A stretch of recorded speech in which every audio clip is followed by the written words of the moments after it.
Hello, hello, hello, and welcome to Updog Sports Talk. My name is Matt Miller. I still have a little bit of bronchitis going on, so bear with me. Joining me today is Justin McGovern. What's going on, Justin? What is up? I am excited. It is one of the most wonderful times of the year. It is officially bowl season, as you can tell by the fact that we are both currently celebrating by wearing shirts of bowl games we have been to in the past.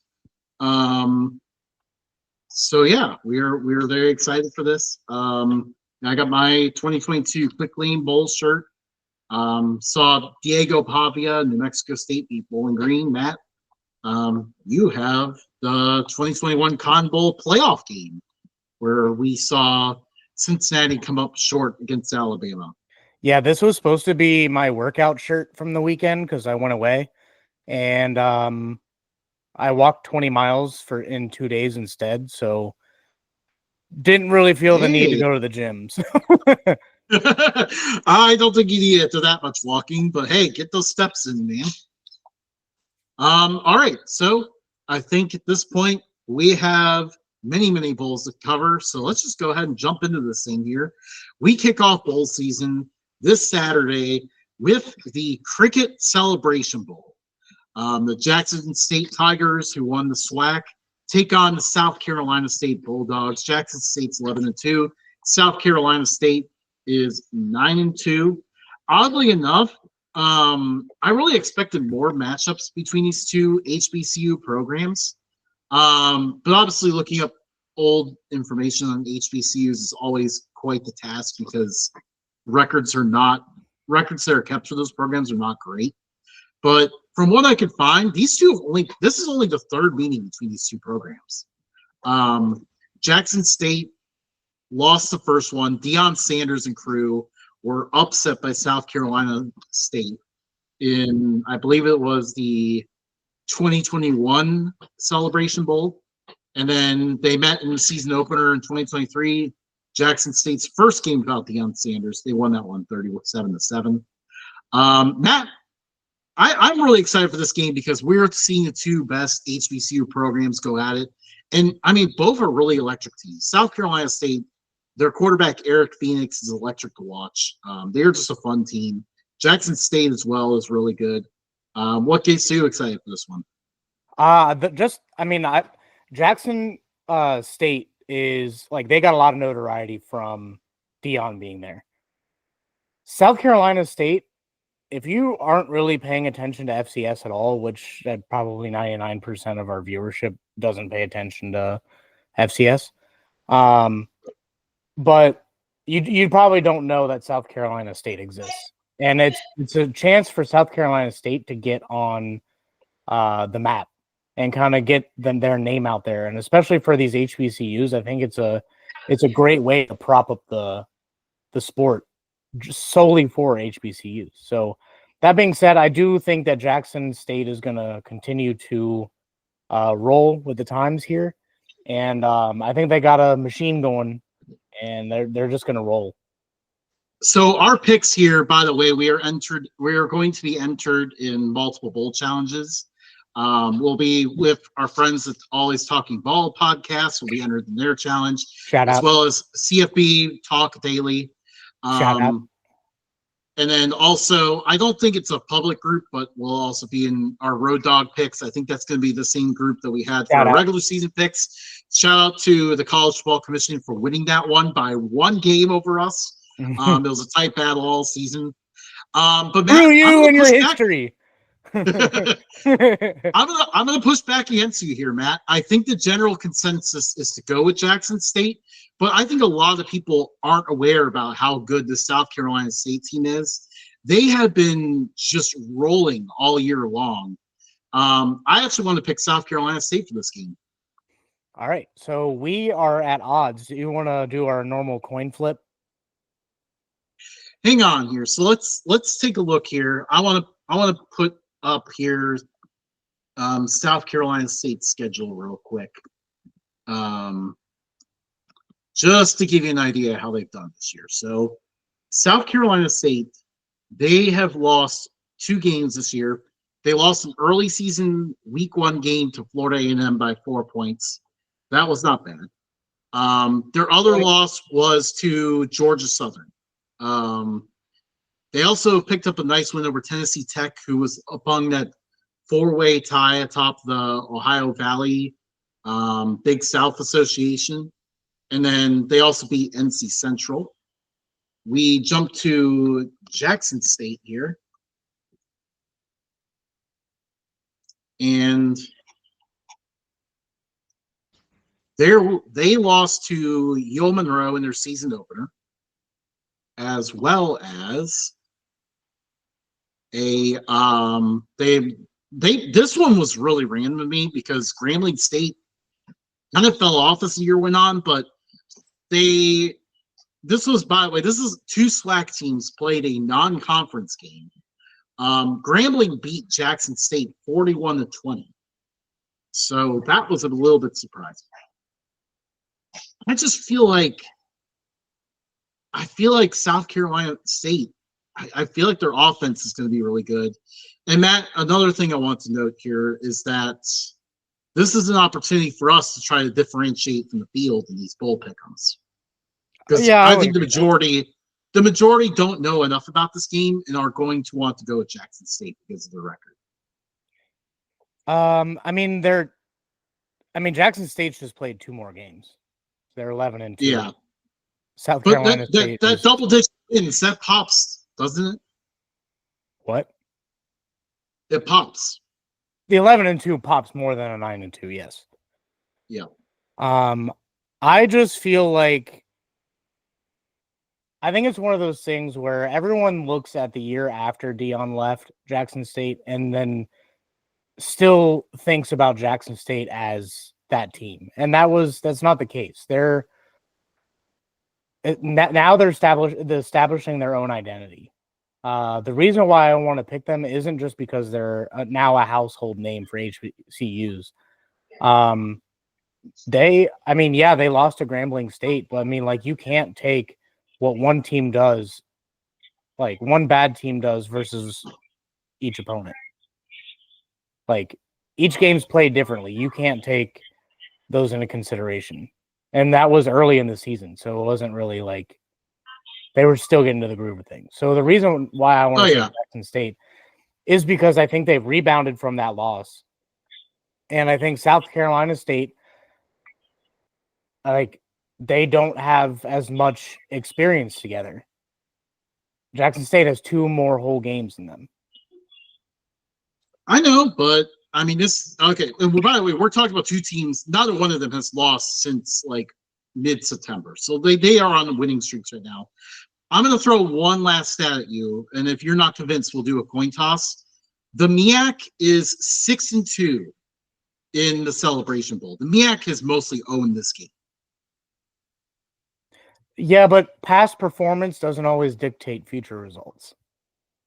Yeah, it's cool to be like MEAC this, MEAC that, but I don't know, man. I'm telling you, I just don't think there was deep enough competition this year in the MEAC. I think it was deeper in Southland? SWAC. I knew it was I knew it began with an S.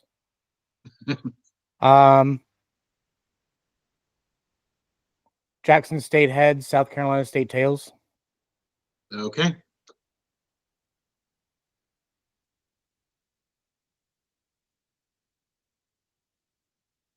Heads. All right. We'll if you don't with believe Jackson me. State. All right. Our next bowl game, already a lot of debate here early on. Our next bowl game is the Salute to Veterans Bowl. South Alabama versus Western Michigan. I'm very excited for this one. It's one of our early bowls. 2 teams are trying to kind of figure out who they're going to be for future years, kind of building a little bit. This was year 1 for Major Applewhite. Year 2 for Western Michigan under their current coach. Western Michigan made some progress this year. Both teams are kind of up and down throughout the year. Western Michigan started strong, kind of faded down the stretch. South Alabama just kind of just bounced all over the place. Like they had some really good performances and really bad performances, so they're kind of all over the place. In terms of past matchups, these two have never played each other. That's pretty cool. So first time matchup here. This allows South Alabama to complete the directional Michigan trifecta, by the way. They played Eastern Michigan in their bowl game last year and did a home and home with Central Michigan last year and the year before. So in the last 3 years, South Alabama has managed to play all three directional Michigan teams. That's pretty cool. That being said, I have South Alabama. Go USA. I'm going to push back against you again. I think we'll eventually agree, but my problem is I don't like Major Applewhite's performances in bowl games. He is 0-3 as a coach in bowl games. His most recent bowl game was probably the last time a bowl performance actually got a coach fired. They lost 70-14 to Army in their bowl game when he was the head coach at Houston, and Houston immediately fired him after that game. It was that bad. I mean, 70-14. You look at that score and you already know that's bad. Their other bowl performances, they lost to San Diego State when he was the interim coach. This was the Houston team that beat Baker Mayfield, Oklahoma, to open the year. And then later in the year, blew out Lamar Jackson, Louisville when they were on their tear. That is the same Houston team, and then they followed it up by losing to San Diego State in their bowl game. The following year, they lost to Fresno State in their bowl game, ending Fresno State's 6-game losing streak. So his bowl history is not great here. I actually kind of like Western Michigan in the upset because I feel like a lot of people are chalking South Alabama to win this one. I gotta say, both teams really aren't like that impressive. It could be like a really like one of the best games featured by 6-6 opponents, or it's gonna be just an absolute snooze fest. I mean, yeah, it's gonna be hard to predict what we're gonna see out this one. Western Michigan points for 353, points against 377. Where did they go? South Alabama 417 for 304 against. See, this is the challenge with strictly going on points for and points against here, because let's pull up South Alabama's schedule real quick, because when they play good, I mean, they have won like really big, and that kind of inflates those numbers a little bit. Like, they had a great performance against Southern Miss. They won by 21 in that game. They blew out UL Monroe. I think that's like 46-17. Blew out Appalachian State 48-14. But then, they had these other performances, like they lose at home to North Texas 52-38. Lost to Ohio 27-7. Oh, by the way, actually, here's the big one. I'm sorry, I forgot to mention this. Here's why their points for and points against are inflated. They beat Northwestern State 87-10. So that kind of inflates that number a little bit. So like they have good performances in here, but there's a few questionable ones as well. Like if you can keep their offense from getting things going, usually you can hang around in this game. Yeah, but I mean,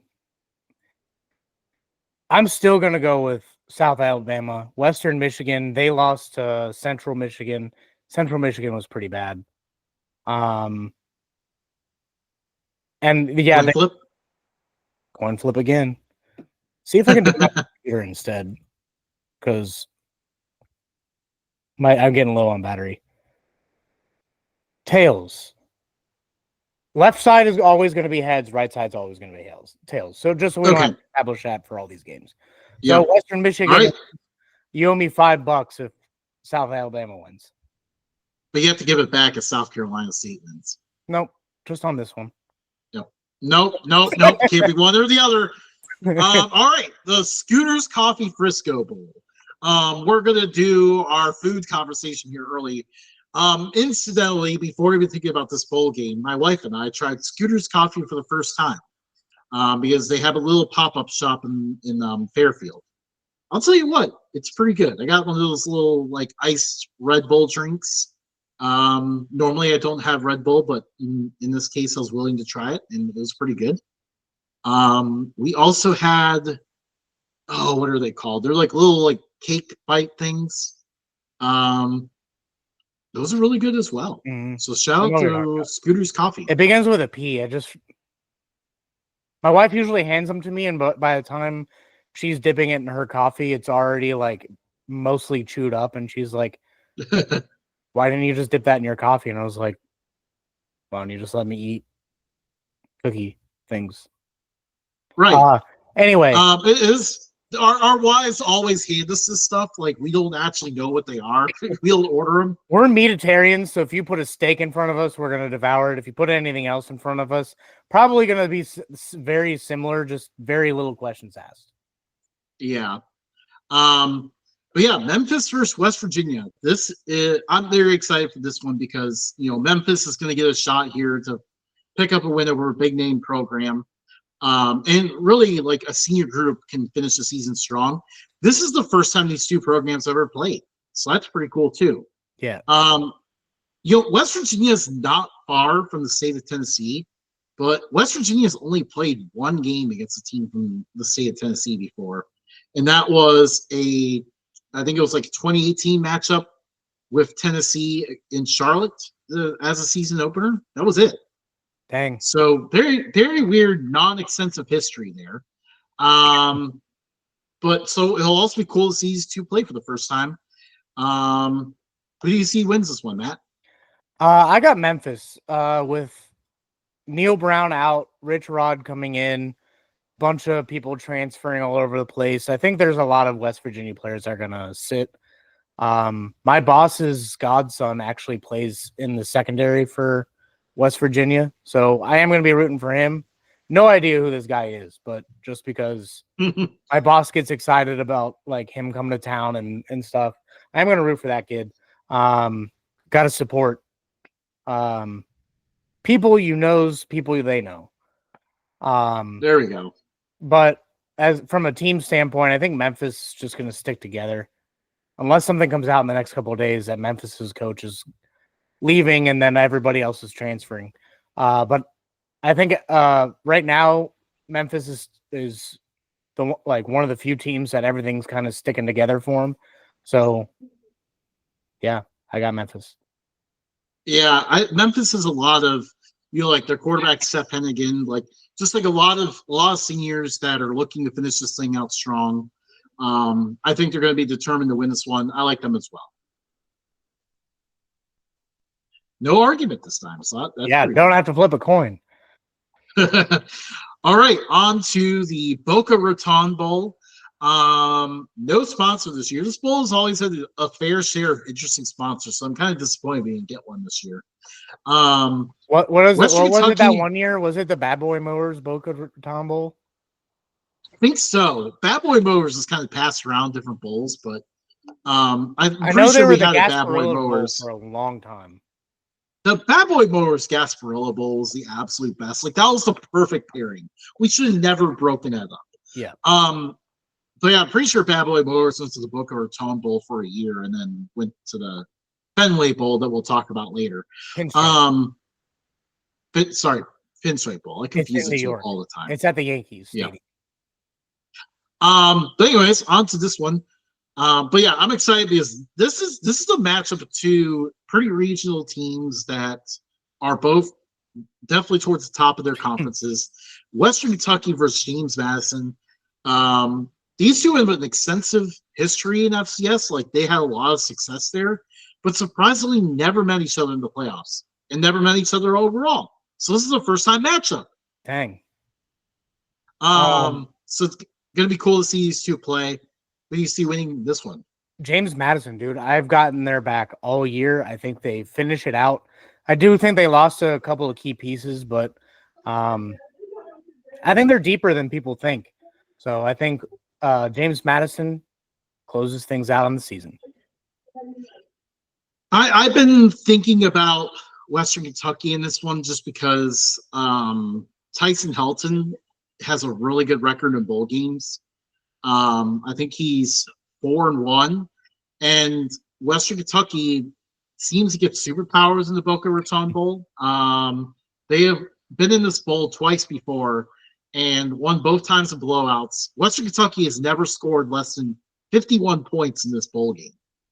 The one challenge is Caden Veltkamp, their quarterback, has hit the portal, but he hit the portal last year and still played in the bowl game. So it's possible he might play in it again.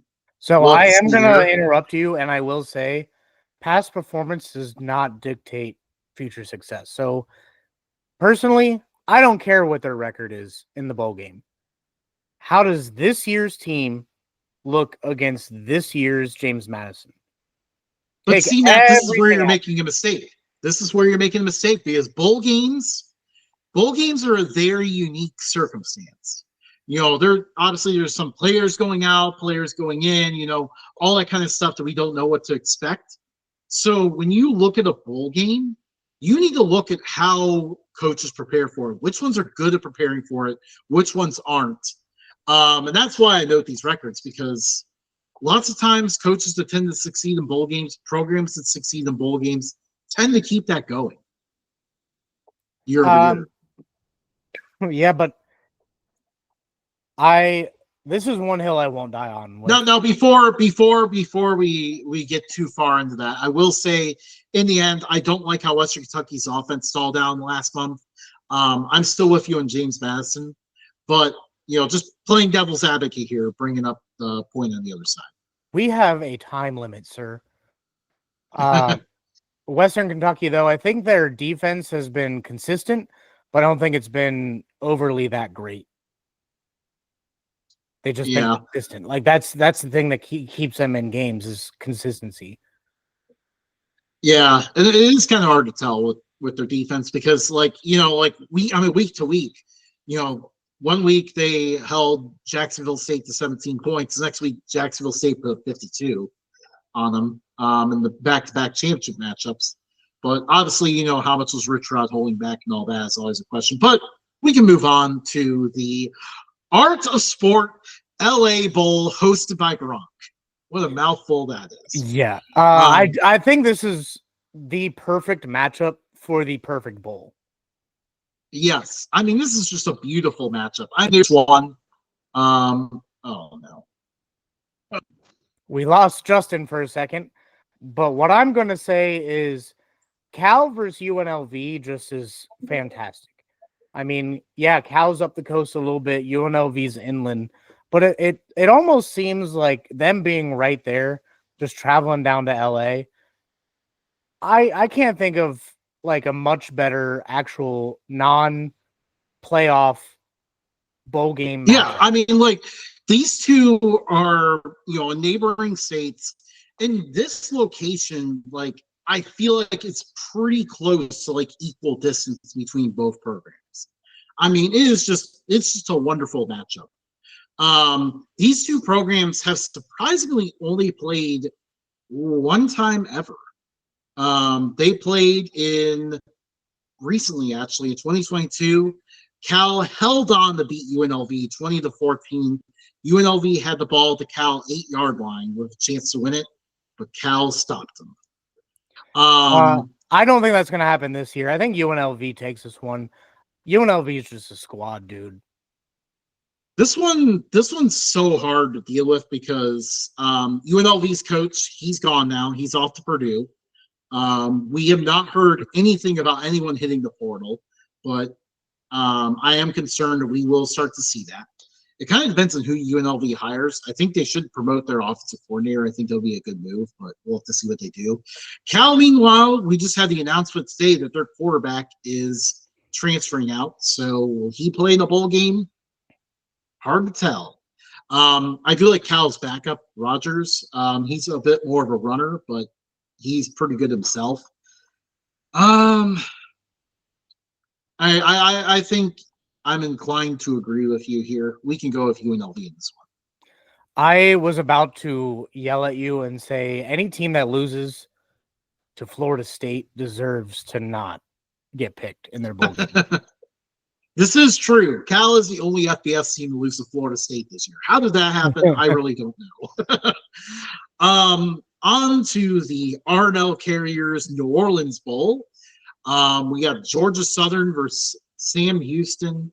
Two programs that are looking just really strong, having great seasons. These are definitely two of the better teams, one of the better teams in the Conference USA, one of the better teams in the Sun Belt. So this is going to be a pretty cool matchup. Also, a first-time matchup. You could also call this game the Willie Fritz Bowl. He had his impact at both programs. Now the head coach of Houston, but yeah, this is going to be really interesting. Georgia Southern, all indications are that everyone's going for them. We've seen a few Sam Houston accounts that we follow each other, and they have indicated that everyone is going to play for Sam Houston despite them losing their coach. So that team is very determined to finish this season, this special season, with 10 wins. Who do you think wins this one? I need a monologue first. UNLV losing their coach, big news, but I think the fact that their team has so much talent that their offense coordinator can get it done. I don't think it's the same for Sam Houston State. I don't think they're as deep. So if you take the coach out of the equation, I think at that point you just have some other guy running a different person's playbook, and I don't think it's going to work out very well. Georgia Southern has a little bit more oomph to their offense, but their defense gives up some big plays, whereas Sam Houston's defense kind of stops them. And I don't know. I think the different, like, had Sam Houston's coach stayed, I would have gone with Sam Houston. But since he left, I got to go with Georgia Southern. Nope, I'm going to push back and go Sam Houston in this one. Also, I know you hate this, but Clay Helton has been terrible in bowl games. Last year, especially, they got blown out by Ohio. The year before, they lost surprisingly to Buffalo. Everyone thought Georgia Southern was going to win that one. They ended up losing to Buffalo. Obviously back at USC, we don't have to dive too much into there, but that was also bad. I don't think he takes these games very seriously. No, I honestly don't. But at the same time, last year's Ohio team was actually really good, like really underrated. I know, but they had a ton of opt-outs. Their quarterback opted out because he went to Indiana. Their running back opted out. Half of their defense opted out, and they still kicked their butts. I just don't think that Clay Helton, takes bowl game prep seriously. I don't think he really worries about these games. Sam Houston is determined to win this one. I want to go with the Bearcats in this. I mean, we can go with the Bearcats, I guess, but just make a little asterisk that if we lose, it's because of you. All right. Likewise for the ones that you picked against me. On to the Staff DNA Curable. I've learned just 2 days ago that Avocados from Mexico did not sponsor this game anymore, and I was very disappointed. This is really cool setup here because, for the bowl, we'll get to the other one later on, but for the bowl, for the four conferences whose champions did not make the college football playoff, their champions will be playing each other in bowl games. So in this case here, we have the MAC champion versus the Conference USA champion. I love the setup of this. I'm very excited for this game. At this point, this looks to be an interim coach bowl because hours before this episode aired, Rich Rod has officially left to become the head coach of West Virginia. I think we mentioned that earlier too. Yeah. Ohio's coach left for Charlotte. This, by the way, is a first-time matchup. These two have never played each other before, so that's pretty cool. It's going to be a lot of fun. It's going to be a very fun game, but I feel like in this case here, I'm inclined to go with Jacksonville State. Like, Ohio's coach was very emotional after the MAC championship. You know, like the team was very motivated. They crushed Miami. It just felt like they all knew that this is his last ride with them. They were going to go win the MAC championship. That was it. He was leaving. I think the players knew that. You know, obviously he knew that. You know, he was very emotional afterwards. I feel like Ohio just put all of their energy into that MAC championship. I'm not sure what they're going to bring to this bowl game. See, I'm going to do the other side of the coin. I'm going to say Jacksonville State had a, like, if you were to give a B, C, D, F grade to coaches, I would say Ohio's coach would get C plus B minus grade in terms of like tiering. And Rich Rod would get like a B plus just because of his time at Michigan. That's the only reason why I wouldn't put him an A. But I think losing Rich Rod is a much bigger deal to Jacksonville State than Ohio losing their coach. You need to familiarize yourself with Tim Albin, my friend, because he's a really good coach himself too. I'm not saying he's a bad coach, but I mean, like, if you had to have one of these two coaches coaching your team, I would choose Rich Rod every time.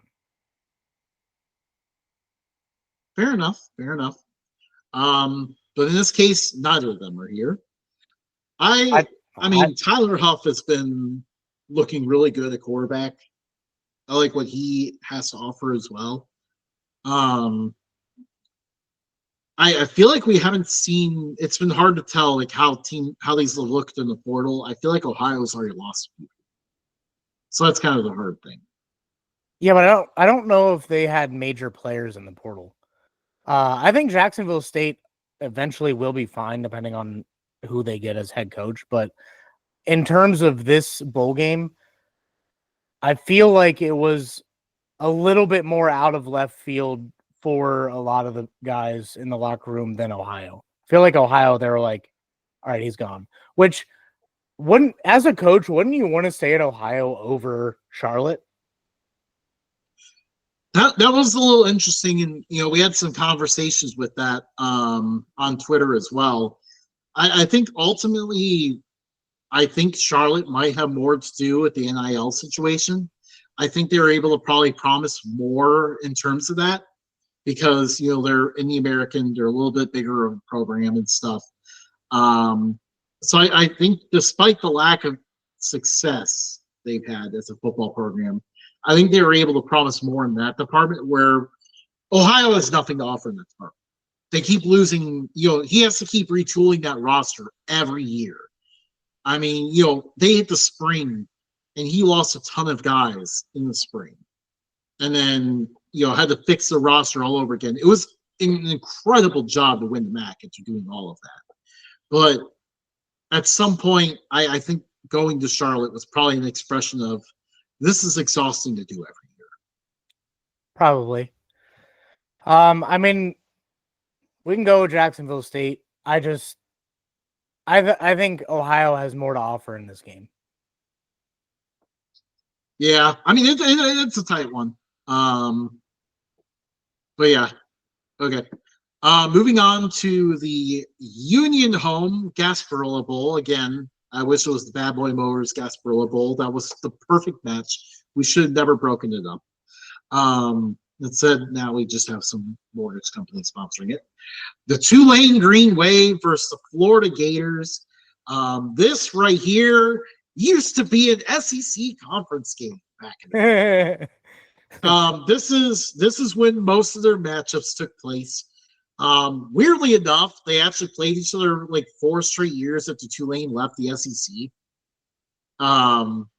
And then after that, they played one home-and-home series in 1982, finishing that in 1984, and they haven't played each other since. So it's been a while since we've seen these two get together. The main note here is that Tulane's quarterback, Darian Mensah, has transferred out. I mean, he's already committed to Duke. I don't think he's playing in this bowl game. So he won't be around. Their backup, Ty Thompson, who was actually expected to be the starter by most people entering the season. He was backup to Bo Nix to Oregon for a long time. Transferred here, thought he was getting the job here. Mensa beat him out.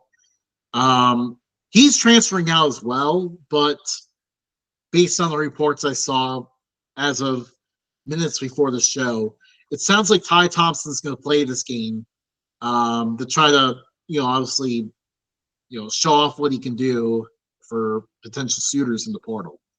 So we'll see what happens there. Meanwhile, Florida has ended the season very hot. They heated up in the last month, really got it together. They're going to be looking to finish the season strong. Who do you think wins this one? If I recall correctly, they're losing like a big piece of their team. Florida is. I'm looking it up right now. They lost their defensive end. Oh, okay. I still don't compare that to the level of losing your quarterback, but. Well, no, I mean, like, I wouldn't really consider Florida offering a whole lot. They're not 2008 Florida. They're closer to Vanderbilt at this point in their existence. I had Tulane, regardless of, like, this was before the QB transfer. I still wouldn't be upset taking Tulane over Florida. Just be like, I don't know. I think Florida does have better talent, but I think Dan Mullen just kind of ruined that program. Yeah, but it kind of does feel like Billy Napier might be beginning to find something here. I meant Billy Napier. Florida. They've had a bad string of coaches. They all kind of run together. Florida ended the season winning their last 3 games. Tulane has lost their last 2. So that's kind of where, like the quarterback leaving, all of that, and then losing the last 2 games kind of gives me pause on picking Tulane. Several Florida receivers hit the transfer portal. So I think that's what I saw earlier. I hope you're right, but we can pick Tulane. All right. Fine with that. On to our first round college football playoff games on campus sites. It will be electric. Notre Dame versus Indiana. These are 2 in-state programs, and this is their first matchup since 1991. They have never played in our entire lives, Matt. That's even then, they have played 29 times overall. That 1991 matchup was the only one of those 29 games that happened more recently than 1958. 1958 and earlier was all the other 28 games. Jeez. How the hell does this happen? Notre Dame schedules 12 games a year. They have so many games they can schedule. Indiana has 4 of them most of the time. Now they're down to 3, but still, how do you not play each other? I think it was more of a Notre Dame really wanted to play Purdue. Well, they probably had to choose between the 2, and then Purdue was just like, "Yeah, we'll play you." And then that just happens to always be the week that Indiana could be like, "Yeah, we'll play you," but Purdue has priority.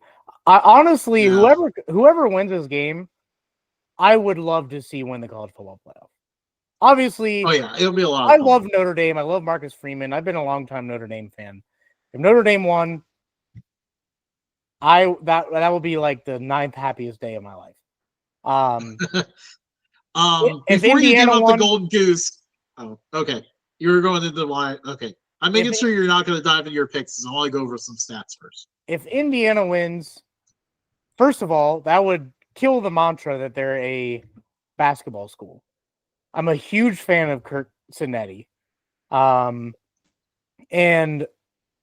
I really started liking Indiana when they brought out those chrome helmets like 10 years ago. Before that, they were just like meh. They're always like the Rutgers or Maryland, like the bottom dwellers of Big Ten football. That like the bottom dwellers were like the worst among college football in general. To see Indiana in here is like seeing Cincinnati. It's just like you guys have made it. Like that's like my thought. What was seeing them under the playoff logo? Like you guys have made it. It's now go get it. Cincinnati couldn't get it. Go get it. Yeah, I mean it's absolutely incredible. Like before the season, Indiana had never even won more than 9 games. And 9 games hadn't happened that often. Yeah. Another thing we mentioned 1991 matchup.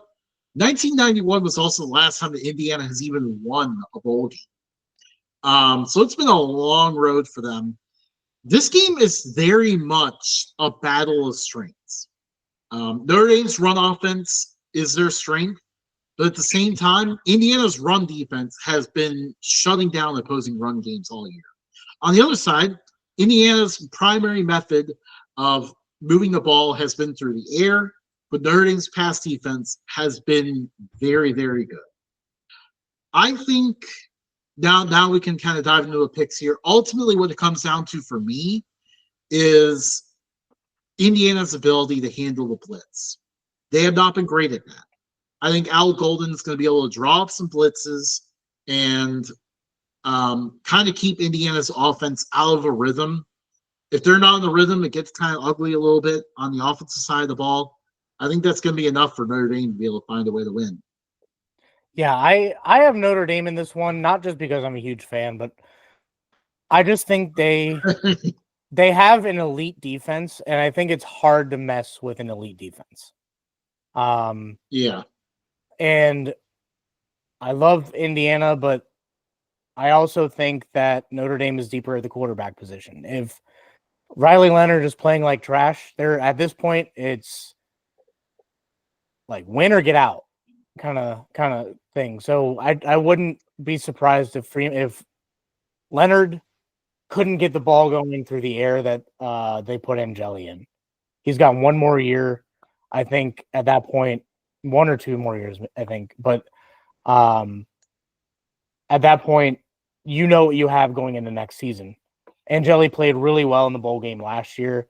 So all that together, I don't think there was many opt-outs or there's no opt-outs, but I don't think there's many transfers. No, yeah, this is the playoffs, so no one's opting out of this. Raymond probably already addressed the team and was like, "Hey guys, I'm not going to Chicago Bears. I'm staying right here." So right.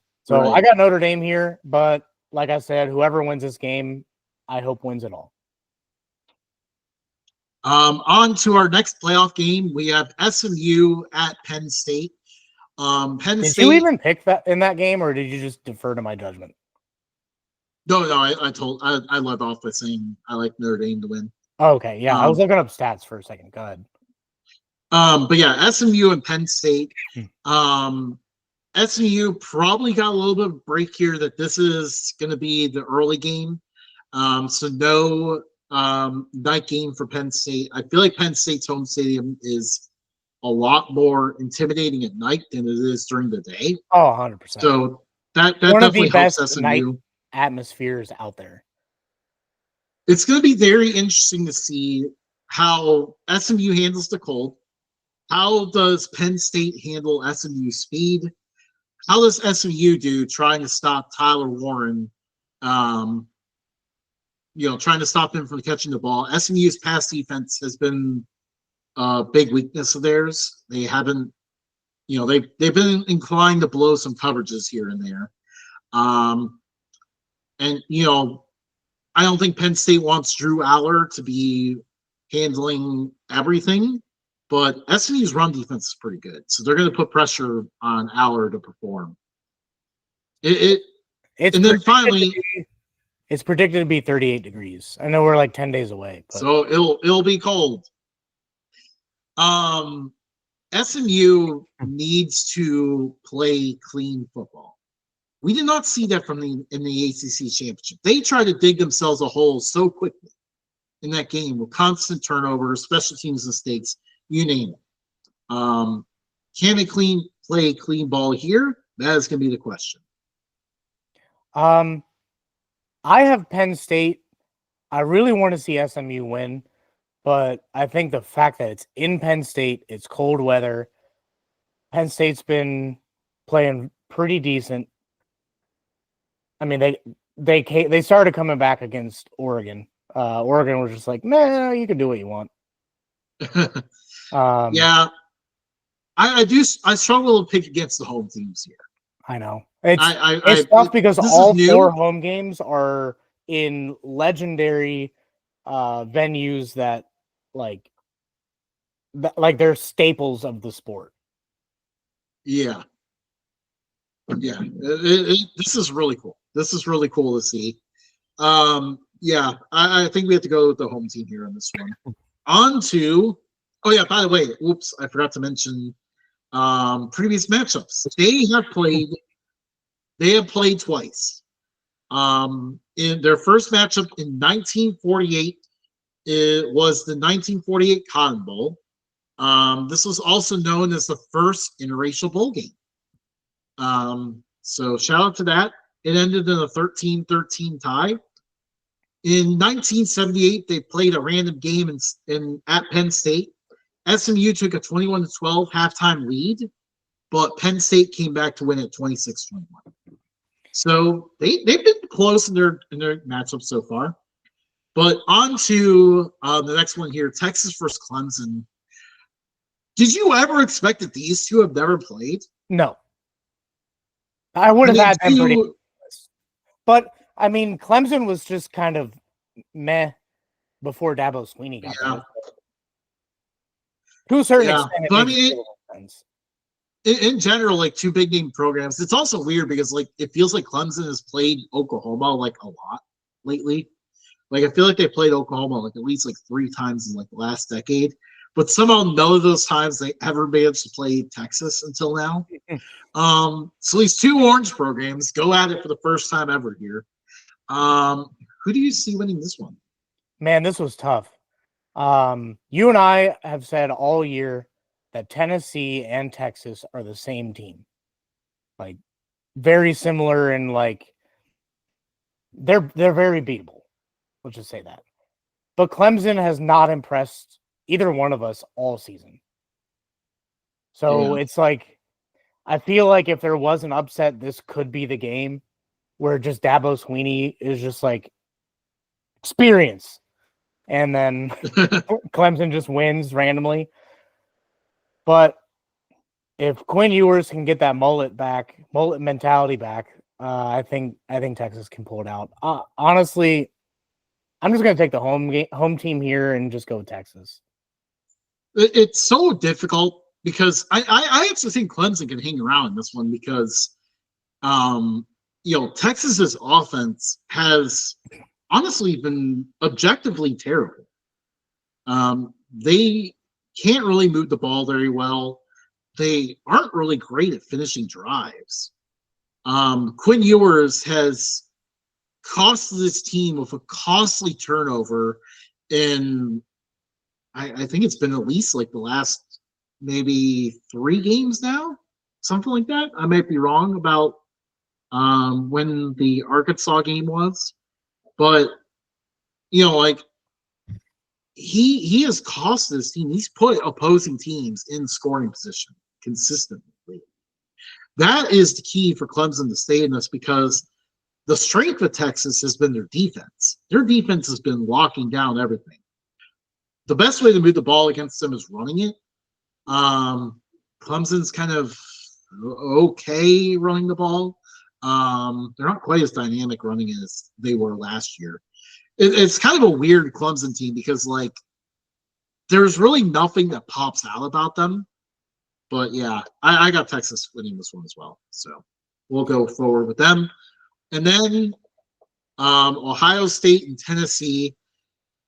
These two are close together, and this is only their second matchup ever. They played in 1996. Sophomore quarterback Peyton Manning, I think you may have heard of that guy before, hit some big plays to lead Tennessee to a 20-14 win in the Sugar Bowl. Still, this is so long ago that While Ohio State was once again choking against Michigan in the final game of the year, they choked against Michigan to allow Northwestern to win the conference. So that's how long ago that was. Northwestern won the Big Ten that year. In this matchup here, I'm very curious to see how this one goes. Yeah, I want to see. Okay. This isn't my pick. This is just thoughts, real quick.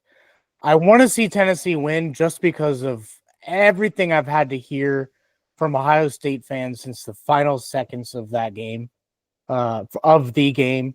Not senators. A representative from Northwestern Ohio wants to make it a felony to plant flags at the center of Ohio Stadium. Only Ohio Stadium. Anywhere else in Ohio, apparently that's perfectly fine. That's ridiculous. Yeah. We may touch on that later depending on time, but like I've had to hear Ohio State fans screaming for firing Ryan Day. I've had to hear Ohio State fans say this, that, and the other, and pretty much everything that's come out of an Ohio State fan's mouth over the last, I don't know, what, 3 weeks, has been absolutely annoying. So watching, if Tennessee could come out and punch Ohio State right in the mouth and shut everyone up, I think that would be the best thing in the world. That being said, it's hard to win at Ohio Stadium unless you're Michigan, and Ohio State lives for these games. I don't know how to say it. We said Texas was beatable. We said Tennessee is the same as Texas. That means Tennessee's beatable using logic. I do think it's going to look for a bounce back, but does Ryan Day live for these games? That's going to be the question here. It's not against Tennessee's Michigan, I would say yes. Tennessee's strengths are on defense and running the ball. So it's going to be very interesting to see them utilize that. Ohio State has, they consistently have 4 or 5 first-round receivers. How they play in this game will determine whether they decide to use them or run the ball up the middle into a wall like they did against Michigan. We'll see what happens there because, Ohio State's just a difficult team to pin down because sometimes they can come out and have a good game plan and really look really good. And other times it's that Michigan game where it's just everyone that's watching, everyone in the stadium, everyone everywhere is just what are you guys doing? And they just keep doing it throughout the whole game. I would have rather seen Army or someone get in over Ohio State. And it's not just because I hate Ohio State. And I hate Ohio State because I live in Ohio and I have to listen to just complete bullshit come out of their mouths. I just think if you take everything that's happened in the past month, and if you take Michigan's name off of the board and you just look at the game, that's it. Just take Michigan's name off the board. Just look at the game. Ohio State lost to a 5-loss team at home. That's bad. As their most recent game.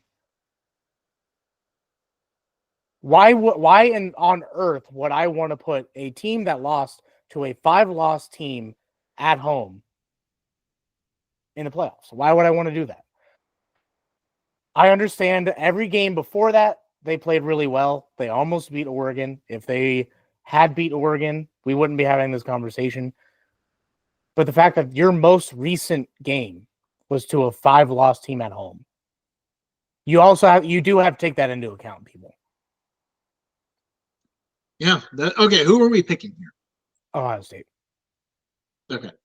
On to the Myrtle Beach Bowl. Coastal Carolina and UTSA. Some of our favorite teams facing off here. This is a first-time matchup. They have never played before. Battle of the Birds. The Battle of the Birds. You're right. This one is going to be pretty interesting because it is at Coastal Carolina, basically. This is a Coastal Carolina home game. UTSA this year, 6-0 at home, 0-6 on the road. That makes me want to go Coastal Carolina in this I would agree with that. I didn't really have a whole lot prepared, but I game. just think watching like the eye test is a thing, and that's Yeah. how I determined Ohio State was going to beat Tennessee. The eye test tells me Coastal Carolina just has it together more so than UTSA does. Yeah. Although UTSA did end the season strong, so who knows? We could be wrong, but just strictly off that record, I want to go Coastal Carolina. On to the famous Idaho Potato Bowl. Northern Illinois versus Fresno State. Battle of the Dogs. Yeah, Battle of the Dogs here. Northern Northern Illinois had looked good a lot of the year, kind of fell off down the stretch. Both quarterbacks are in the portal, so who knows who's going to play this game. Definitely a lot of backups going at it here. Fresno State has a new coach coming in. The interim will not remain the head coach. The funny thing is, these two teams have played each other 5 times. Wouldn't expect that for teams across the country. No. And their last matchup was in the same location. At the same bowl game. Back then it was called the Humanitarian Bowl. Northern Illinois won that matchup 40-17. This one here, it's been a bit of a coin toss for me.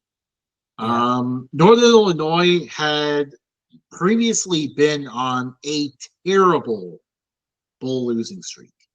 I think ever since that game against Fresno State, they lost every single bowl game until last year's bowl game against Arkansas State. Northern Illinois finally broke the streak, won that game. I feel like they had a little bit more of their team together here. Fresno State kind of ended the season pretty bad. Yeah, but I think, I mean, a loss would portray this perfectly just for them. But I just think with Fresno State being a future Pac-12 team, I think they are trying to go out of the Mountain West with a win. And Northern Illinois, they've had their ups and downs. They've had some really highs. They've had some really lows. Fresno State, kind of the same thing, but I don't know. I got to go with the future Pac-12 team here. All right, then let's refer to a coin toss. Heads, Northern Illinois. All right. On to the Hawaii Bowl. South Florida versus San Jose State. This is going to be a lot of fun on Christmas Eve. Two very interesting offenses, even though Byron Brown for South Florida has not played since early in the year. He's been out most of the time. San Jose State's offense has been a lot of fun to watch this year. It's still weird seeing a Ken Niumatalolo team pass the ball all over the place, but that's what's going on. This is only the second time these two teams have played. They played in 2017 in San Jose, interestingly enough. South Florida won that one 42-22. That's kind of interesting. I'm not done my write up for this bowl matchup yet. I'm doing bowl articles as well, which will kind of dive deeper in the previous meetings. I'm going to have to find out why they only played one game in San Jose and never played in Tampa. It's kind of weird to not do a return game. Maybe it's upcoming, but that's kind of an interesting one that's kind of popping out at me. In terms of the actual matchup, it's going to be interesting to see both teams on a different time zone here. I think Ken Niumatalolo's familiarity with Hawaii gives San Jose State a little leg up here. Plus, they ended the season pretty hot. Got that nice win over Stanford on that Black Friday game. That was a lot of fun. I made the family watch that one. They enjoyed it. I want to go to the Spartans in this game. I wouldn't be disappointed with that just because future Pac-12 thinking there. But I've also picked South Florida for pretty much every game that we've done pick'ems this year. and there is a 30-point difference on both sides of the ball. South Florida has scored roughly 30 more points than San Jose State has, but they've also given up about roughly 30 more points more than San Jose State has. So, I mean, I want to pick the Bulls, but for sake of argument, we can just flip the coin. All right. The coin flip it is. Mainly because I just want to flip the coin again. Heads. South Florida. Hey. All right. This one takes a little bit of time to get used to. The Game Above Bowl. I need to find out what that is. Pitt versus Toledo. Toledo really, like, it feels like they haven't been going to Detroit very often. Like, many MAC programs get to go there. This is kind of like the home bowl for the MAC, and usually they get their opportunity, the bigger program, which is always pretty cool. This one's pretty close for both fan bases. Okay, I'm sorry to interrupt, but apparently the Game Above Sports Bowl is the replacement for the Quick Lane Bowl. Yeah. I mean, like, they changed sponsors. Quick Lane is no longer the sponsor now. It's the Game Above thing. Go ahead, continue. I'll look up to see. But anyways, this is the third matchup between Pitt and Toledo all time. Kind of surprising considering they're close together. It looks like they did a 3-game series in 2002, 2003, and 2006. The home team won all of those matchups. Pitt won their 2 home games, and Toledo won in their matchup in Toledo. I believe Toledo won. Well, Toledo won that game 35-31. I'm pretty sure Toledo beat Pitt when Pitt had Larry Fitzgerald, and I think Pitt even went to a Fiesta Bowl that year. So that's pretty impressive. It's Game Above is like one of those how do you put it? Basically, their website says is a successful, multifaceted brand that includes charitable giving, capital investments, sports entertainment, and media ventures. So they're one of those companies that you don't know exactly what they do. They invest a lot, but then down here it says the Game Above Entertainment is a sports film production and fancier that delivers cinematic storytelling that captivates global audiences.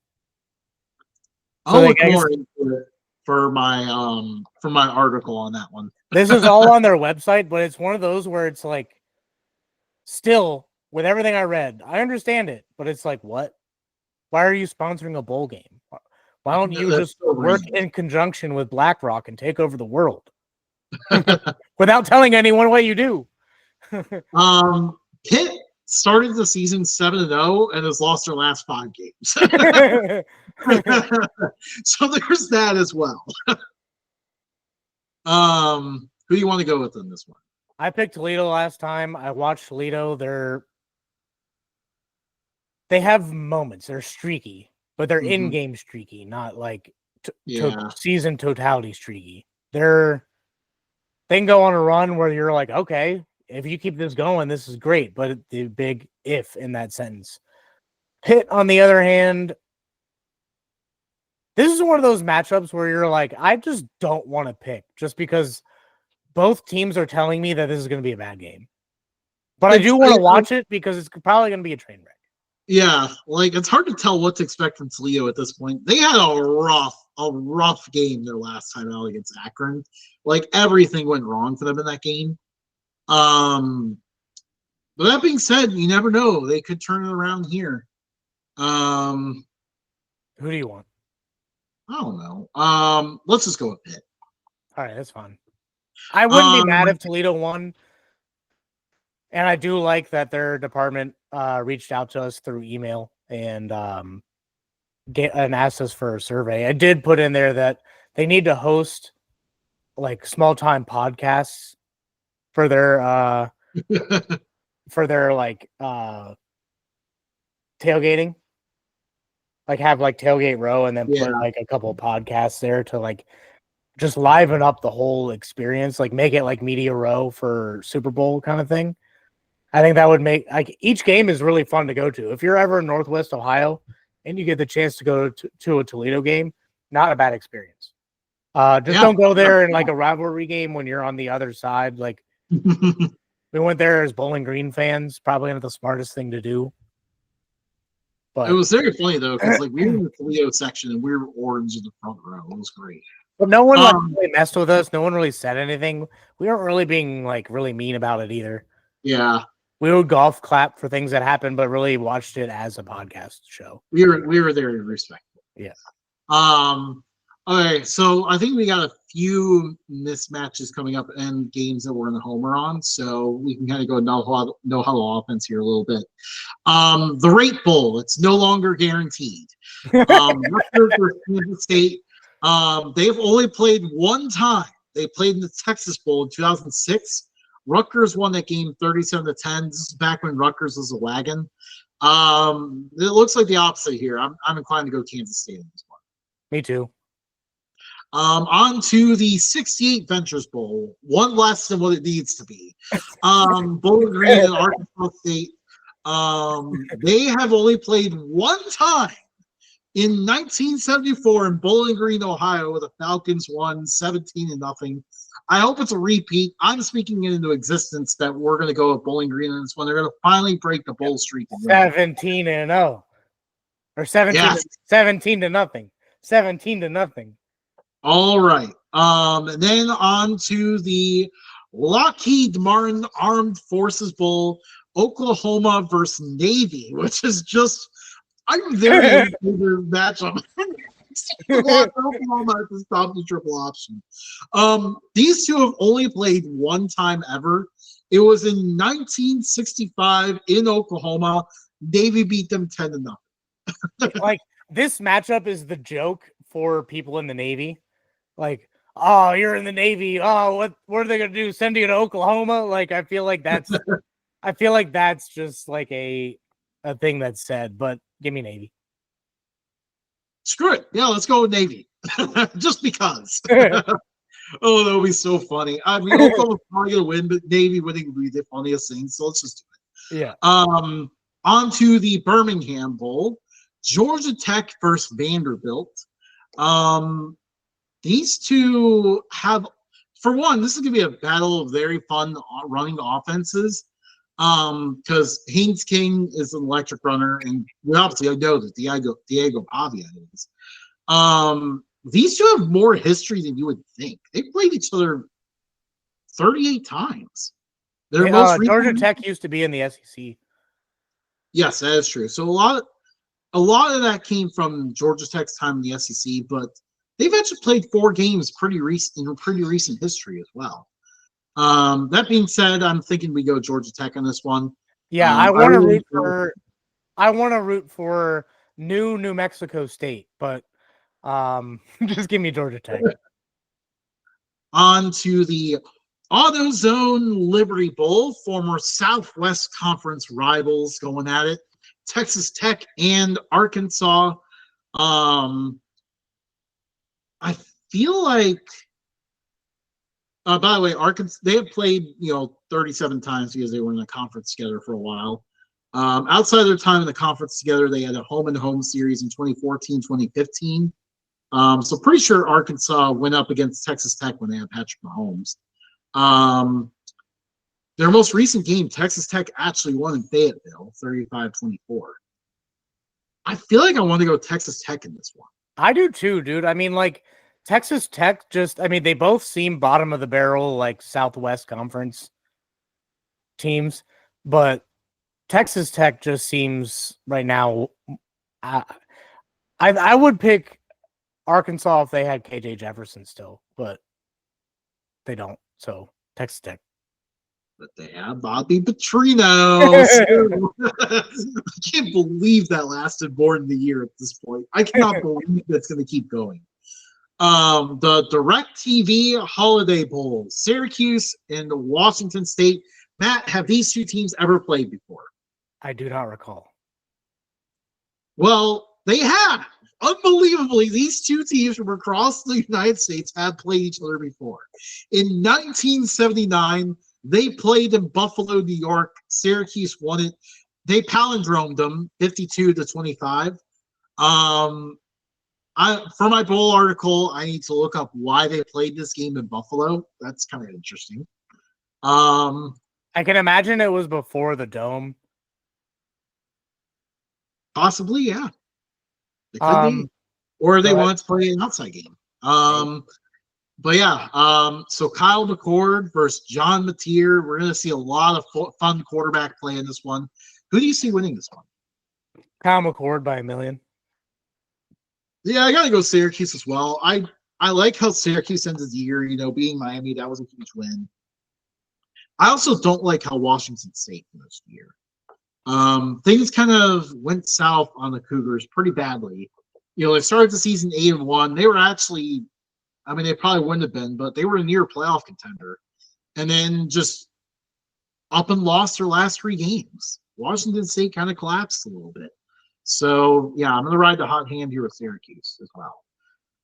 The SRS Distribution Las Vegas Bowl, Texas A&M and USC.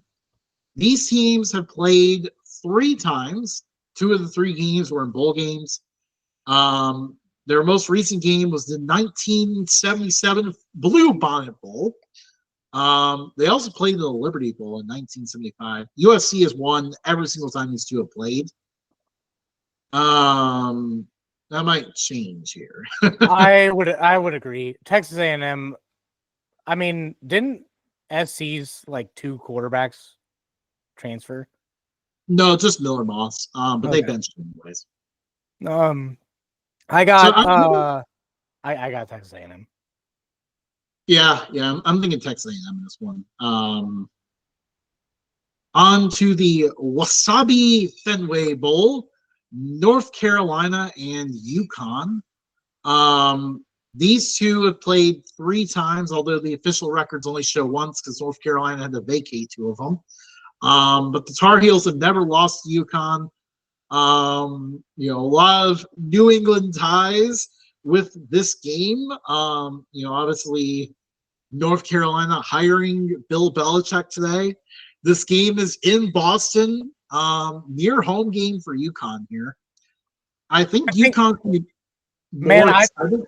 I'm going to interrupt you, and I'm going to tell you UNC's winning this game. Bill Belichick is going to be in a box with Robert Kraft. And then everyone's going to be there cheering on UNC because Bill Belichick is going to be the coach. Not really many people would care for UConn in this case. The atmosphere among the program for UNC is just they're going to win this game. I think there's going to be a ton of excitement for UConn for this game. This has been a really good year for them, but I've definitely noticed a difference in how they look versus tougher competition versus not. So, yeah, I'm inclined to agree here. On to one of our favorite bowl sponsors, Bad Boy Mowers, the Bad Boy Mowers Pinstripe Bowl, Boston College and Nebraska. Matt, have these two played each other before? No. You are correct. They have never played before. Our first ever Boston College Nebraska game. By the way, that was just a guess. I had no idea. Yeah, Boston College and Nebraska playing for the first time. Nebraska is finally here. They are finally in a bowl game. With that being said, I'm very interested to see how this one goes. I think both teams are kind of looking to the future a little bit. So yeah, I'm personally, I think I'm inclined to go with Boston College on this one. I would agree with you. Billy Butchin, he's going to get the boys motivated. I do think Nebraska's going to keep taking steps. I think they're going to make a big jump next year. But next year's not right now, so BC. It seems like Nebraska, everything has to be baby steps. They finally made a bowl game. Maybe they aren't ready to win yet. On to the Isleta New Mexico Bowl. I really like the Raging Cajuns getting this matchup against TCU. That's pretty cool. I know that. I mean, nothing about this says New Mexico, but at the same time, it does. It kind of does. Like the Raging Cajuns actually kind of fits a little bit because like you think about peppers with both New Mexico and Louisiana, even though Texas is kind of in between there. Like in between Louisiana and New Mexico is where like Fort Worth is. So you could kind of tie it together if you reach a little bit. And a purple horned frog just seems like it's something you would see in Albuquerque. So true. TCU ended the season kind of hot. Louisiana is definitely going to be more excited for this game because, it's pretty cool to get their shot at a team like this, but I'm inclined to ride the hot hand here with TCU. I was going to pick Louisiana. I think they've impressed me all season. They are who I thought that Jacksonville State was going to be all season. That's great. Let's go with Louisiana. Louisiana. All right. On to the Pop-Tarts Bowl. We know this one is going to be a lot of fun. With the sponsorship, all of giant Pop-Tarts running around. Our battle of storm systems here. Iowa State Cyclones versus the Miami Hurricanes. Matt, have these two played each other before? Yes. No, they have not. We have never had a battle of storm systems before. Cyclones versus Hurricanes. I'm very glad that these two finally got together. I actually knew this from years back because I think I looked it up if they had ever played in football when they played in the NCAA tournament a few years back. So I was like, this needs to happen at some point. And now here we are. It is happening. And the Pop-Tart Bowl is the most exciting of the bowl games. I think they could probably do something special with it both being wind teams. Yeah. I know, yeah. We gotta do something here to do it, the weather systems and everything. Did Cam Ward opt out of this bowl yet? He has not yet, but I'm very curious if he will. And Matt, this is where I'm thinking we can go against the grain a little bit and go with Iowa State in the upset. I wholeheartedly agree with you. I think it's possible that Cam Ward opts out. Also, Mario Cristobal, very miserable in bowl games. His record is bad. Most notably last year they lost to Rutgers in the Pinstripe Bowl, so that tells you how bad it is. So yeah, Iowa State in the upset there. On to the Snoop Dogg Arizona Bowl. I think there's something under it too, but I can't get it to expand enough to say what that is. Is it the Snoop Dogg gin and juice Arizona Bowl? Is that what it is? Hold on, I have to remember what app I was in.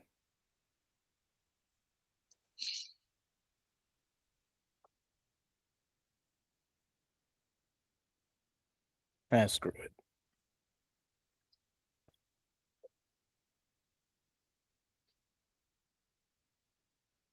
I think it is. Oh, yeah. No. Sorry. It is the Snoop Dogg Arizona Bowl presented by Gin and Juice. Wait, hang on. Oh, man. No, I got it right here. Wait, the Snoop Dogg Arizona Bowl presented by Gin and Juice by Dre and Snoop.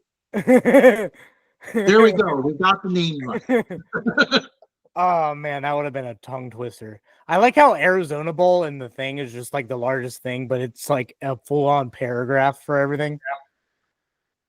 I know, right? Well, yeah, because that paragraph below, that's why even when you try to show up. Also, you were going in and out. Oh, okay. It's funny how it doesn't. It's funny how the graphic is Miami's logo is so much bigger than Colorado State's. I know. Anyways, have these two the Illuminati before, Matt? The Illuminati. Miami's gonna win. They're telling us right here. That being said, I want to go with Colorado State in this one. I think their offense is just a little bit better. You never answered my quiz question. Have they played each other? No. Yes, they had played 2 times. They did a home and home series in 2003. Ben Roethlisberger in Miami rolled into Fort Collins and won. And then for some reason, the return trip was 7 years later in 2010. So that's kind of funny. But yeah, Miami's won both games. But I think I like the idea here of Colorado State. I'm willing to go with you on this. Then the Go Bowling Military Bowl. East Carolina and NC State. We're going to get 2 in-state teams together here. Love seeing this matchup. I was very excited for this one from the beginning. This has been a pretty balanced series. They have played each other pretty frequently. NC State leads the series 19-13. NC State kind of a bit of a late season heater here just to reach a bowl after how bad they were to start out the year. East Carolina, though, did the same thing. They got hot late in the year. Even with the hotness, East Carolina really didn't impress me a whole lot. So I got to go with NC State on this. Yeah, okay. I'm inclined to go with NC State as well. Then the Valero Alamo Bowl. I will likely be in attendance for this game. So I'm very excited for that. See Colorado take on BYU. This game is normally the premier non-playoff bowl, but obviously the weird Pac-12 situation just had to impact this bowl and put 2 teams from the same conference together. That being said, these 2 teams have not played each other since 1988. So it's actually been a pretty long time. They played in 1988 Freedom Bowl, a BYU 20-17 win. Most of their matchups happened in the 1930s and 1940s. So for being in neighboring states, these 2 have not played much at all. They will more soon, but they have not played much. Obviously BYU probably should have been talked about more in the playoff conversation. I wanted to bring them up more, but all I was really hoping for was at least SMU would get it over Alabama. But I do think that people kind of forgot that BYU did beat SMU, and BYU only had 2 losses all year. One was to a surge in Kansas team, the other was to Arizona State, who's in the playoff. So BYU is kind of feeling a little bit disrespected right now. Colorado is going to have all their guys for this game, and they're looking to finish strong and end a bowl losing streak. Who do you think wins this one? So Dion is not letting Hunter and Shador and Shiloh sit? No, they're playing. They're playing. Okay, I'm going to go with Colorado. I'm here to see a bowl win. I've got to go with Colorado as well. The Radiance Technologies Independence Bowl. So I mentioned this earlier, the Cure Bowl, another meeting of the conference champions. In this case, the American champion versus Sun Belt champion, Army versus Marshall. Army's been the wagon this year. By the way, wait. Go in reverse real quick. These 2 teams have never played each other before, so that's interesting. You said Miami? No, Army and Marshall. Okay, I was about to say. But yeah, these 2 have never played each other before, so that's a first-time matchup. That being said, Army is already a wagon, so Marshall's already up against it. But I haven't seen a lot of stuff about Marshall players transferring out. Obviously Marshall had the interesting situation where their coach didn't have a contract. It kind of feels like their players don't like how the administration handled this situation. They came out really motivated to prove a point so they can win the Sun Belt, put all their energy in that game. And I think a lot of guys are going to ultimately transfer out before this game happens. While Army, there's no transfer portal. There's no NIL, none of that. These guys are in it to finish the season, and we know how Army shows up in bowl games. They're going to show up and play. Gotta go with Army in this one. I agree. Not much to be said about that, except for maybe this game could have been the Cincinnati Chili Bowl. I know, right? And also, why didn't you invite Bryson Daly to the Heisman ceremony? Damn it! Yeah. The Trans Perfect Music City Bowl, Iowa and Missouri. These two teams have played each other 13 times, but that is because from 1982 to 1910, they consistently played each other all the time and then basically stopped. They did not play each other for 100 years. Dang. And then played in the 2010 Insight Bowl, where Missouri had control of the game, and then Blaine Gabbert, while being talked about as a top 5 pick for no reason, threw a pick 6 to lose the game. Okay, to be fair, I would say Blaine Gabbert would have been a better quarterback in the NFL had he not gone to Tennessee. He played for like Jaguars. It was the other way around. To Jacksonville. Jacksonville was I was never a fan of him. I didn't as an NFL quarterback. I think he was a good college quarterback, but I did not see him as a fit in the NFL. By the way, that shows you how long Brett Gabbert's been here because his brother's playing in a bowl game this year. This game happened 14 years ago that we're talking about.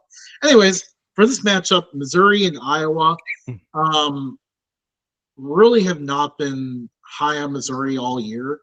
But this is also Iowa away from home, which hasn't been good to them either. I am inclined to say Mizzou because the one like silver lining for Iowa was that they finally had a quarterback that could pass instead of a quarterback that could only hand the ball off. Granted, there's a lot of people that are going to tell me that I'm wrong on that, but because he didn't play terribly well, but I don't know. Well, Iowa is also going through definitely Mizzou quite a few injuries right now too at the quarterback position. I mean, there was like one game where they were down like a 5th string guy who played practice squad linebacker for a bit or something like that. So their quarterback situation's gotten dicey. Alabama and Michigan. This is a rematch of last year's playoff game, but this time it's in the Reliant Cliffs Bowl. I mean, Michigan is a shot to do the funniest thing here. If Michigan won this game, it would be very hilarious. But Alabama will probably win. I mean, yeah. I wouldn't bet on this game for Michigan to win. But I mean, if we were just doing picks, like I plan on putting a bet on each one of these separately because if I parlay, it's 100% not going to do it. No.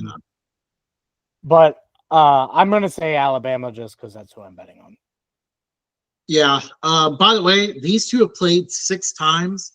All 6 games are at neutral sites. Never played on the campus site. 5 of the 6 were bowl games. The only one that wasn't was when they met in the season opener in 2012 in Jerry World. So yeah.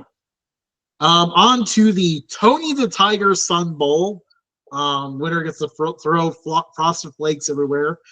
I just realized how small the Louisville logo is on this graphic. It's very small. Have these two played each other before, Matt? No. They have not. That was a pretty easy guess. This one, Louisville and Washington. I feel like these are two very loud, passionate fan bases that will have no idea about each other until this game. So that part's very fun. That being said, I think Louisville wins this one. I would agree. Washington, another one of those funny split teams, by the way. 6-0 at home, 0-6 away from home. But I mean, Washington just didn't impress me this season at all. They were like the one Pac-12 team that didn't play well. Very much only good at home, and then away from home, they look kind of like a mess. I think they also got screwed by Big Ten schedule. Well, yeah, of course, because obviously the Big Ten is just in general a stupid alignment right now. On to the Cheez-It Citrus Bowl. Have these two played each other, South Carolina and Illinois? Yes. No, they Damn have not. You would have thought this has been like an Outback Bowl or something in the past, but no, these two have not played each other. Two very overachieving teams in their conferences this year. Also South Carolina though ended the season pretty hot. Illinois just kind of went at the end of the year. Who do you think wins this one? South Carolina, dude. I mean, they're probably, what are they, 5-loss team? 7-5? No, they're 9-3. Oh, damn. They snuck in there at 9-3.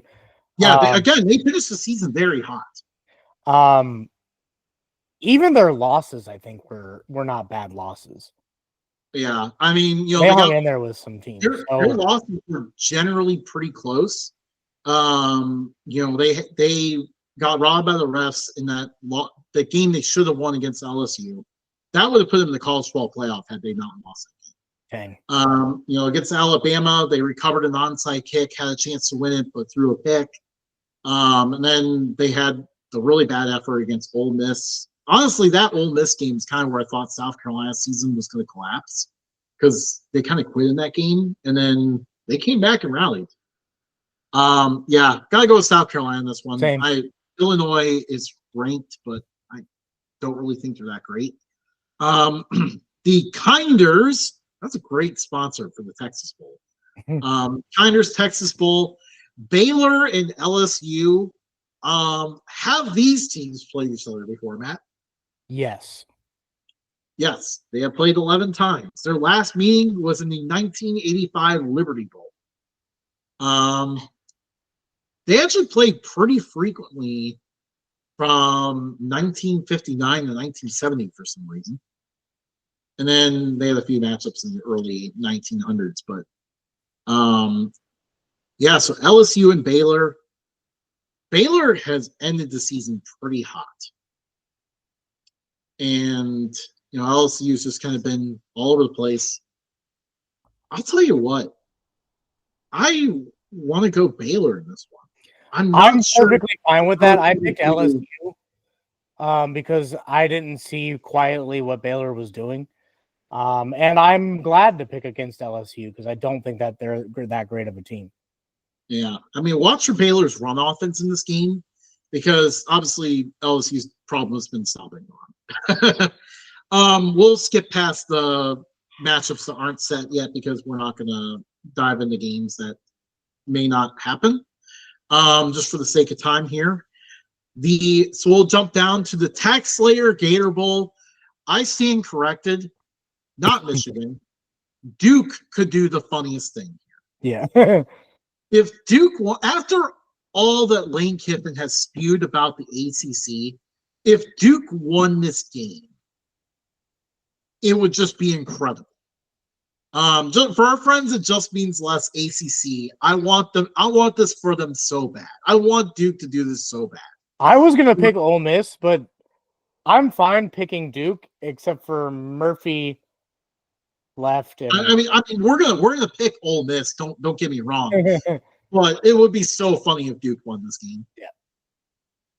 On to the Serve Pro First Responder Bowl. We got a lovely in-state matchup here. North Texas versus Texas State. These two. Oh yeah, by the way, Duke and Ole Miss have never played each other.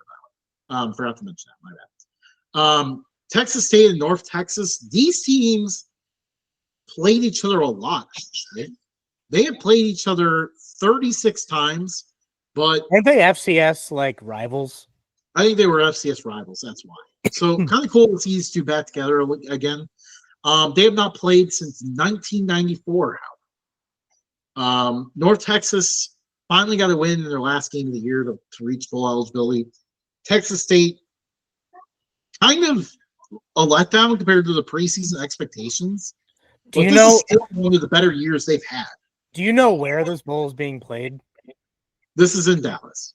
Yeah, but do you know it's not where you think it is in Dallas. It's at SMU. No, it's at SMU. Oh, at SMU. Okay. Very nice. So randomly, two Texas teams not in Dallas play in Dallas, not at Dairyworth. Denton, Texas is not part of Dallas. or North Texas is. What? Yeah, It's at Gerald J. Ford Stadium at. I know. SMU. I'm saying where North Texas is located is not far from Dallas. It doesn't matter. It's not Dallas. Not Dallas. That's like saying, oh, Fort Washington and Dallas or Fort Worth and Dallas are the same thing. They're not. Yes. Go to Fort Worth and then go to Dallas. Anyways, who do we see winning this game? That's gonna be the question. Texas State. Yeah, I see Texas State in this one as well. Although more than likely, I'm gonna that's I think while I'm at work. Is that a Saturday? Or a Friday? I think it's a Friday. I think it is a Friday. I think you're right. So that night I might be wearing North Texas gear because I don't have Texas State gear. Mm-hmm. Who knows? I might be able to get some Texas State gear when I'm down in Texas. We'll see. If you do, you know what size I am. All right. The Duke's Mayo Bowl. The second best bowl game. This one is going to be so much fun. Minnesota and Virginia Tech. Have these two played each other before? Yes. No, they have not. What? Yeah, somehow these two maroon programs have never played each other before. Who is gonna get the Mayo? These PJ Fleck is going to row the boat down to North Carolina and get himself a Mayo back. This is where it means a lot because PJ Fleck is undefeated in bowl games in Minnesota. They've won some bowl games that no one thought they would win, too. Like, he has been incredibly good at getting his teams ready for this. So I agree. Row the boat. Minnesota's winning this one. And then our last bowl game that we're picking tonight. By the way, I absolutely love that we get this game right before the playoff semifinals. Weirdly enough, Saturday the 4th is like a generally pretty empty day. So then the Bahamas Bowl is like, oh, cool. We'll just slide in here and be the only call. Everyone else decided to take off somewhere else. So we'll jump in here.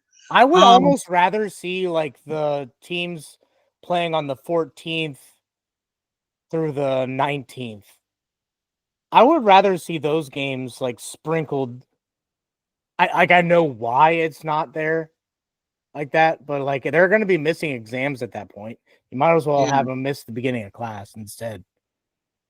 Yeah, I know.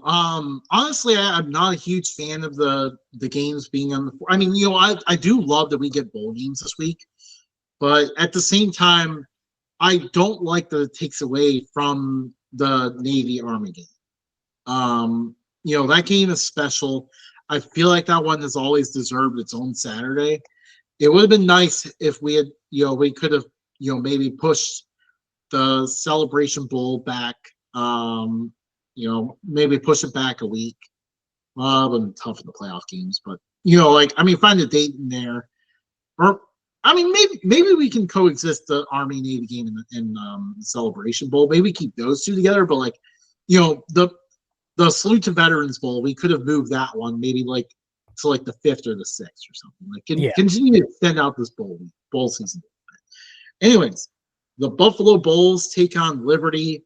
Have these two played before, Matt? No. They have. They played 3 times. In fact, yeah, they even played just last year. I guess, yeah. I guess. Anyway, yeah. Oddly enough, they played 2 games at Liberty and then 1 in Buffalo. That's interesting. But yeah, so they played 3 times. Liberty has won all 3 matchups. I feel like generally the Bahamas Bowl tends to favor the non-MAC team. Buffalo had like an extremely high, like they had a bunch of highs and lows this season. But actually, apologies for flipping in the middle of the show here. There is one key matchup different thing that we have to talk about though with this game. Keaton Salter, their Liberty's quarterback, has transferred out. He is likely opting out of it. I believe he has opted out of this game. Liberty has also seen 3 offensive linemen transfer out. 3 starting offensive linemen. That is going to be a problem because Buffalo's defense wreaks havoc. They have 2 of the best linebackers in the nation. Sean Dulac is the best linebacker in the nation. I cannot believe he did not. What was the linebacker award? The Lombardi Award? Am I correct in that? Yeah. I cannot believe he was not included in that finalist list because he has been a game wrecker this year. So these guys are actually going to be ready to prove a point. It kind of hit me as I was talking there early on that Liberty was missing those 3 linemen. I want to go Buffalo in this. I'm okay with that. I don't really have any arguments. Buffalo and then Liberty just doesn't have anyone. So because they lost their linemen and like it always comes down to trench play. And because of that, I'm going to say Buffalo as well. So I'm okay with that. All right. We'll do our predictions probably. We already got those. So we would have to do it next week. We'll probably include it in our NFL show next week. Yeah. We'll do a little segment in there. Cool. Yeah. Food thing. I don't really have a food thing. Oh yeah. Sorry. I guess we kind of touched on the food topic earlier with the Steers coffee thing, but we'll go through here. Okay. Favorite Pop-Tart and favorite Cheez-It? I want to say the cheese pizza flavored Cheez-Its that came out for like a week. I smashed those super hard. good. Yeah. Favorite Pop-Tart? It's mostly wild berry, but occasionally just a strawberry one just slaps. I like a good old s'mores Pop-Tart. Those are so good. That's just candy, bro. Whatever. I don't care. It tastes good. Yeah. I outside of that, I have oh, sorry, Cheez-It flavor, hot and spicy Cheez-It's my favorite. That's a good one. I like that one a lot. My wife and I are doing like a homesteading type thing. My wife made sourdough, and then I like from scratch. She's like currently making it, and it's a couple-day process. But I also made butter, like from heavy whipping cream. Oh wow! So I have my own butter. Did you have to like churn it like the Amish? No, we have a KitchenAid. We do it. Oh, okay. 2024 style. I was really hoping you freshly churned butter. And then my wife made like crackers and stuff from the yeast that she couldn't use. And then I also made orange juice by hand today. Freshly squeezed orange juice. Nice. So pretty productive with that. Yeah. My father-in-law gave us a little bit of, my mother-in-law gave it. I don't know if my father-in-law even knows. Gave us a package of wild hog that they caught down in South Carolina. Oh, nice. And they made it into like a pulled pork sandwich. So that was pretty good. Just reaping the benefits of nature. Reaping. There you go. Another food topic. I don't think I can have chili cheese Fritos anymore. Really? I think they're on the ban list. Oh no. I'm sorry. I ate too much of it too quickly, and for whatever reason, that and a body armor did not mix. So nothing happened, just a lot of indigestion, just a lot of discomfort, and then also like it gives me bad gas. All right, we're gonna leave everyone at that. That one I'm proud of. Makes me all gassy. Do you have any other food stuff? Nope, I think we got it covered. All right. Well, that is the show. Next week, we're going over, for the first time all season, an NFL video since our previews. We're close to playoff time, so it's time to get serious. Yeah, and there really wasn't like that big of storylines going on in the NFL, and it just seemed a little like ref interference of games. It just seems like maybe not to the point of like I'm saying that it's rigged or anything. Maybe it is, maybe it isn't.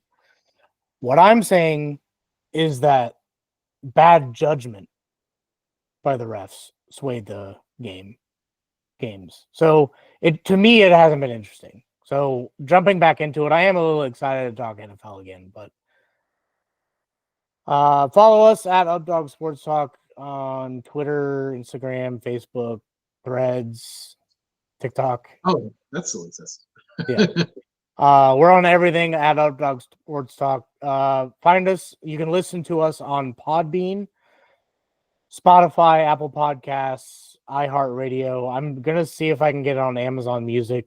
I need to look at their terms and conditions, but see if I can get it on there. And then